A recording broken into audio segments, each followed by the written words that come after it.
A Shadow over Enfield. A Haunted Times Story. The summer of '73 had been a sweltering, sticky affair in Enfield, Illinois. The air hung so thick you could taste the cornfields and the damp earth of the saline river. For Henry McDaniel, nights were for the drone of the window fan and the flickering blue light of the late-night talk show.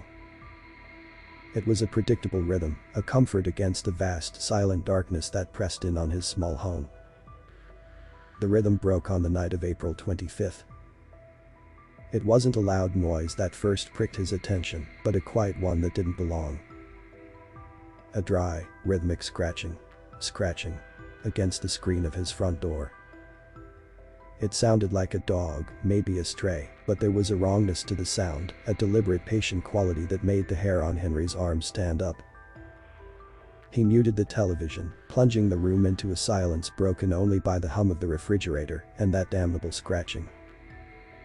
He crept to the door, peering through the thin mesh of the screen.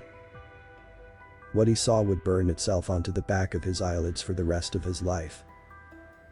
Crouched on his porch, not 10 feet away, was an impossibility. It was a squat, misshapen thing, with a pale, grayish body that seemed too short for its limbs. Two stubby, useless-looking arms dangled from its torso, but it was the legs that defied all logic. There were 3 of them, arranged in a bizarre tripod, giving it a stable, unnatural stance. And then it looked up.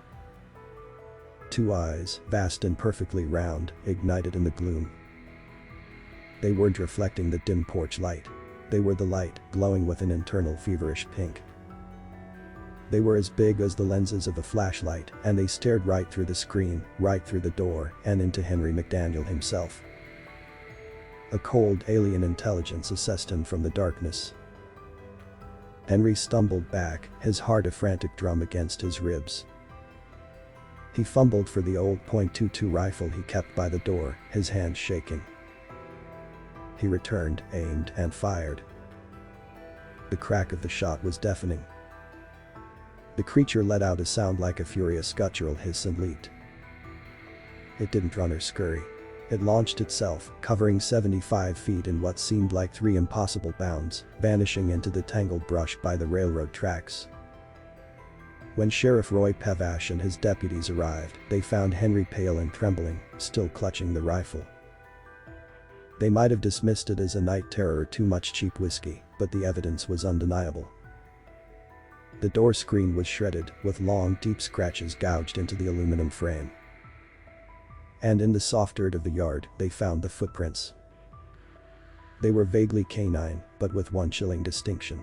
Each print had 6 distinct claw-tipped toes. Reporters swarmed his small house the next day.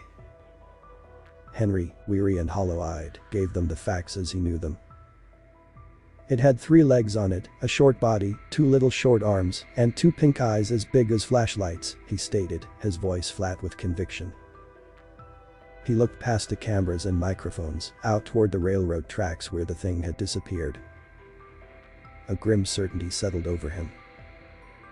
If they do find it, he told them, a chill creeping into his words, they will find more than one, and they won't be from this planet, I can tell you that. They never did find it. But for weeks, a shadow fell over Enfield. Other sightings were whispered about. A group of children saw something similar lurking near an abandoned shed. A local farmer heard that same horrifying hiss echoing from the woods. The town of Enfield locked its doors a little tighter that year, listening for the skittering of 3-legged things in the night, forever changed by the visitor who left nothing behind but a shredded screen, a 6-toed footprint, and a question mark stamped into the Illinois soil.